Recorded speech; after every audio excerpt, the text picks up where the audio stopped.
The power of self advocacy from ancient thrones to modern movements.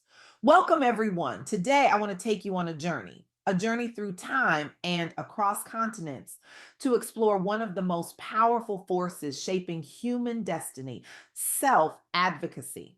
I recently had the extraordinary privilege of interviewing Nefertari Nelson Williams, a visionary whose work has fundamentally transformed how we think about standing up for ourselves in spaces that weren't designed for us. Nefertari isn't just a thought leader, she's a revolution in human form. Her unwavering commitment to empowering Black women has created ripples of change that continue to expand across industries and generations, touching lives in ways that will resonate for decades to come. What she's building isn't just a career, it's a legacy of liberation. What struck me most during our conversation was how Nefertari embodies the very essence of what it means to advocate for oneself with grace, strategic brilliance, and unapologetic authenticity. Her insights were so profound that I knew I had to share them with a wider audience because, let's be honest, we're living in a world where being heard, truly heard, often feels like a luxury rather than a right. Have you ever swallowed your words when you should have spoken up, or shrunk yourself when you should have expanded to fill the room? I see those nod, that universal wince of recognition, that shared memory of silence when your voice was needed most. But what if I told you that self advocacy isn't just about getting what you deserve in the moment? What if it's actually about creating a legacy that might still be inspiring people thousands of years from now? Sounds dramatic, doesn't it? But I promise you, it's not. During my conversation with Nefertari, three powerful truths emerged about self advocacy that I believe can transform how we show up for ourselves. First, self advocacy requires persistence in the face of obstacles. It's not a one time act, but a continuous practice of pushing forward even when facing resistance. As Nefertari so eloquently put it, the world is designed to make you doubt your worth. Your job is to remind it repeatedly, if necessary, exactly who you are. I love that. Not just who you want to be or who others expect you to be, but who you are.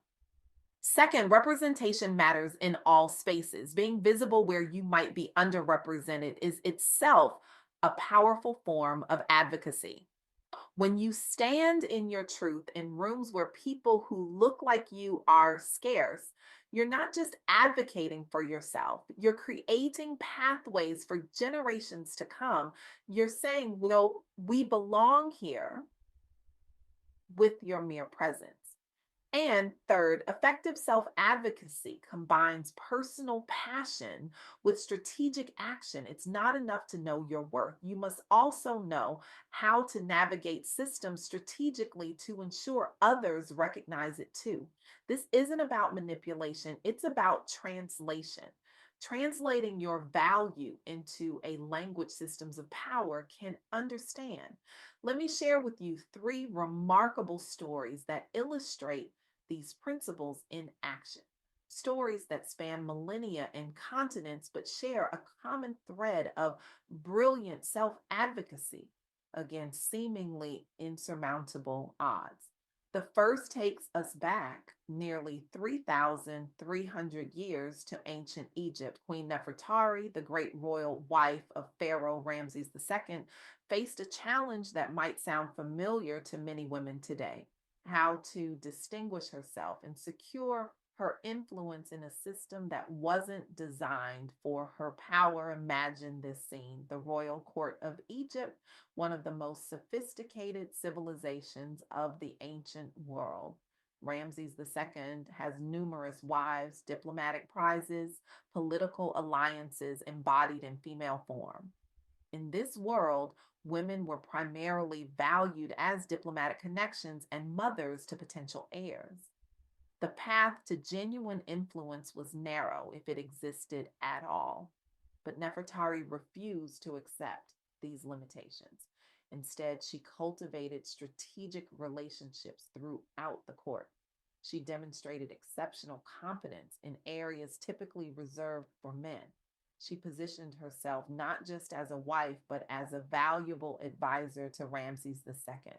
The results, Ramses honored Nefertari above all his other wives. He dedicated a magnificent temple to her at Abu Simbel in Nubia, a tribute almost unprecedented for an Egyptian queen. He built her an elaborate tomb in the Valley of the Queens that still draws visitors millennia later. Her name and image appeared prominently on royal monuments, a public acknowledgement of her significance that broke with tradition. And perhaps most remarkably, her legacy continues to inspire us nearly 3,300 years later. Nefertari didn't just advocate for herself in the moment, she advocated for her place in history, and history listened. Now, let's fast forward to our contemporary world and meet Catarina Nefertari, a communication specialist and climate justice advocate from Brazil, whose work demonstrates how self advocacy extends beyond personal gain to create platforms for others.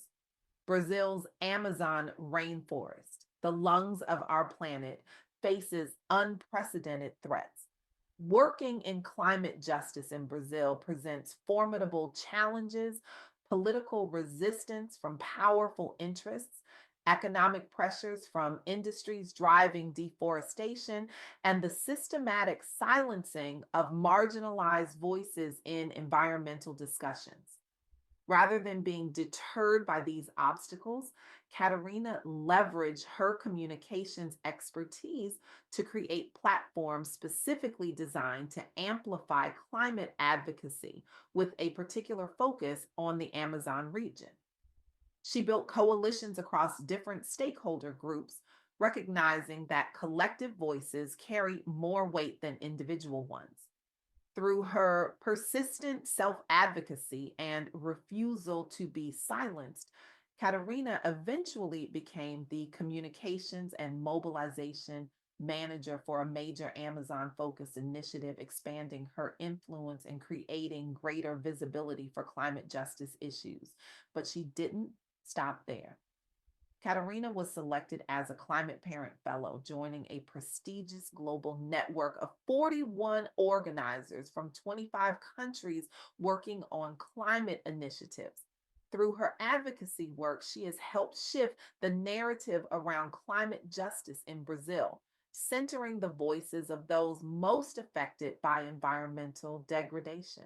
Katerina's story shows us that true self advocacy isn't just about personal advancement. It's about creating spaces where your voice can elevate others who share your values and vision. It's about recognizing that your rise can lift entire communities. Our third story takes us to Finland in the mid 20th century, where an author named Mika Waltari faced a different kind of challenge: how to create internationally recognized work from a small country with a less commonly spoken language. Finland, not exactly the global center of publishing power, is it? Especially not in the 1940s.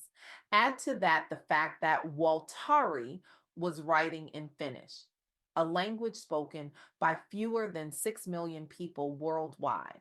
The odds of international success, virtually zero. Waltari had been fascinated by ancient Egypt since age 14 when Tutankhamun's tomb was discovered in 1922. This early interest developed into a lifelong passion that eventually produced his masterwork, The Egyptian. Creating historical fiction that would be respected globally required extensive research to be both credible and impactful. Waltari conducted meticulous research, visiting Egyptian exhibitions and museums during his travels. Rather than simply taking notes, he internalized vast knowledge, allowing him to weave information seamlessly into his narrative. The result, the Egyptian became an international bestseller and has been translated into 41 languages, making it the most internationally famous Finnish novel ever published. The novel received praise not only from general readers, but also from Egyptologists for its historical accuracy and compelling storytelling. Even decades after its publication, the Egyptian continues to be translated into new languages well into the 2020, demonstrating the lasting power of work created through passionate self advocacy and dedication to one's vision.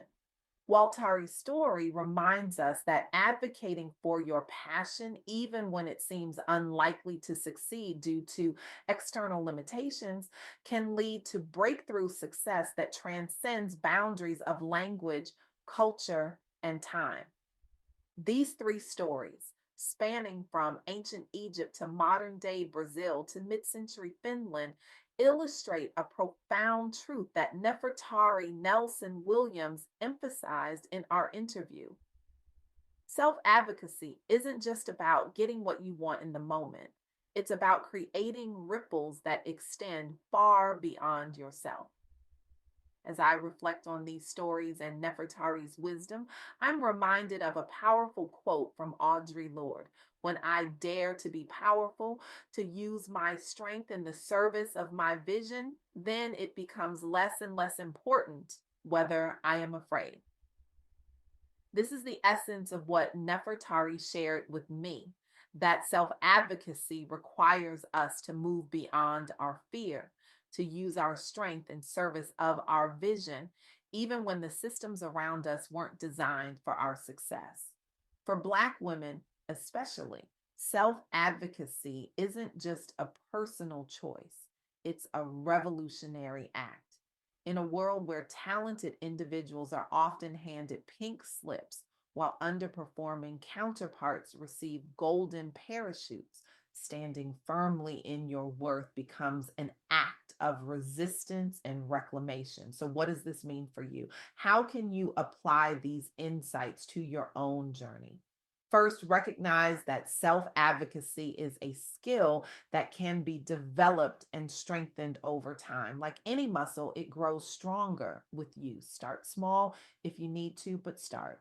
Second, identify your core values and let them guide your advocacy efforts. When you're advocating from a place of authentic alignment with your deepest values, you'll find reserves of courage you didn't know you had. Third, build alliances and networks that strengthen your advocacy impact.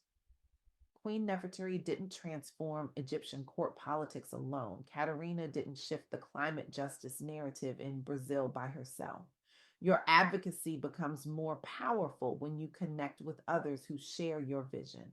Fourth, document and share your journey. Your advocacy today creates pathways for those who will come after you, just as others have created pathways for you.